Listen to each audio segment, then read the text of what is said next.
आप सभी का हमारे YouTube चैनल पे बहुत बहुत स्वागत है।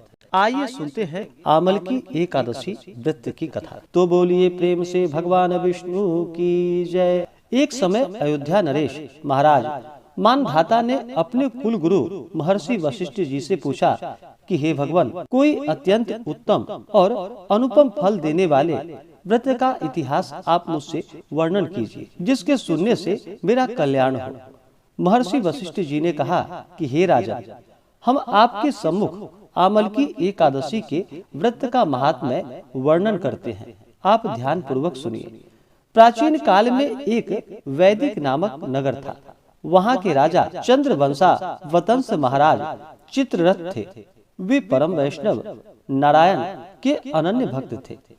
उनके राज्य की सारी प्रजा, जो कि प्रत्येक मास की समस्त एकादशियों का व्रत और नियम जो कि विधिवत करती थी, यहाँ तक कि पशु एवं पक्षी भी एकादशी के दिन आहार नहीं करते थे। इस प्रकार महाराज चित्ररथ धर्म और न्याय युक्त राज्य करके अपनी प्रजा की सेवा करते थे। एक समय की बात है कि महाराज चित्ररथ अपनी सारी प्रजा सहित फाल्गुन शुक्ल आमलकी नाम की एकादशी के व्रत का उद्यापन करने के निमित्त ग्राम के बाहर उपवन में एक सरोवर के किनारे कुंभ स्थापित कर छत्र, उपाहन, पंचरत्न, गंध, धूप, दीप और नैवेद्य से धात्री का पूजन करने लगे। कहा कि हे जमदग्ने, हे रेणुका नंदन, हे आमले की छाया में उपविष्ट, हे भुक्ति एवं मुक्तिदाता, आपको कोटि कोटि नमस्कार है। हे ब्रह्मा से उत्पन्न धात्री, हे सर्व पापों को नाश करने वाली धात्री, तुमको नमस्कार है। हे देवी, तुम मेरे अर्घ्य को ग्रहण करो और पापों को नष्ट करो। इस प्रकार राजा अपनी प्रजा सहित जागरण करता रहा।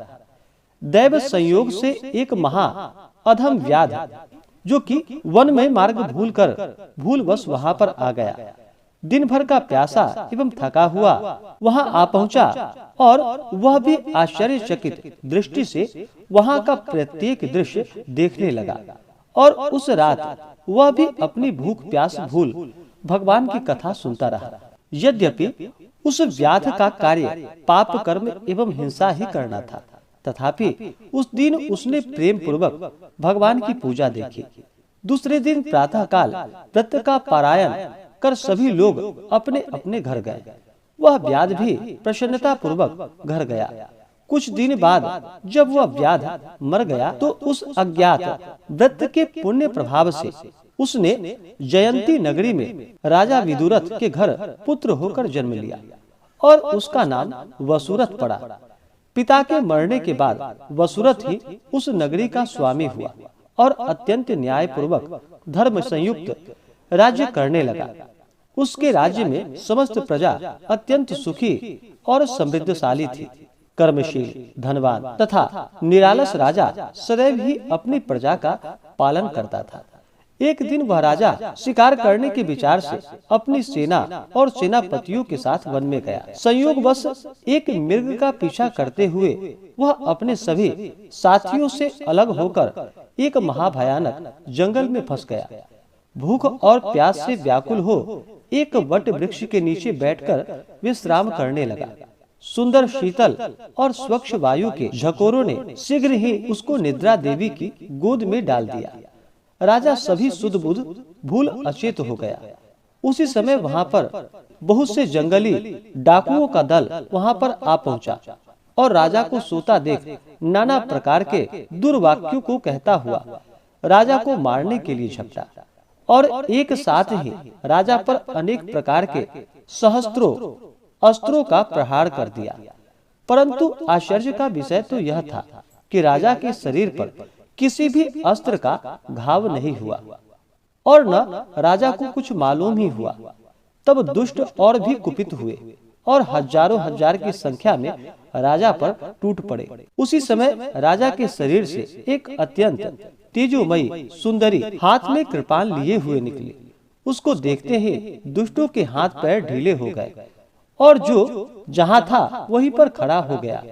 वह सुंदरी पैतरे बदलती भगवती चंडी के समान समस्त दुष्ट मंडली को समाप्त कर अंतर ध्यान हो गई। दुष्टों के कलोहल एवं आर्तनाद से राजा की निद्रा भंग हुई।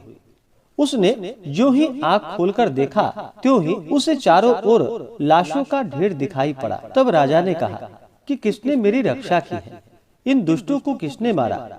उसी समय आकाशवाणी हुई कि भगवान के सिवा कौन किसकी रक्षा करता है। ऐसे आकाशवाणी को सुनकर राजा अत्यंत ही प्रसन्न हुआ और घोड़े पर सवार हो अपने नगर को लौट गया। हे राजन, यह आमलकी नामक एकादशी अपने भक्तों की रक्षा कर उसे वैष्णव लोक का अवश्य अधिकारी बना देती है। इस प्रकार से फाल्गुन मास आमलकी एकादशी की कथा पूर्ण हुई। तो बोलिए प्रेम से भगवान विष्णु की जय, माता लक्ष्मी की जय। तो आशा करता हूँ कि यह जानकारी आपको अच्छा लगा हो। ऐसे ही ज्ञानवर्धक जानकारियाँ प्राप्त करने के लिए हमारे इस चैनल पे अगर आप नए हैं तो चैनल को लाल बटन दबा करके सब्सक्राइब करें, साथ में बेल आइकन घंटी को दबाएं ताकि मेरे वीडियो का नोटिफिकेशन आपको समय से मिलता रहे।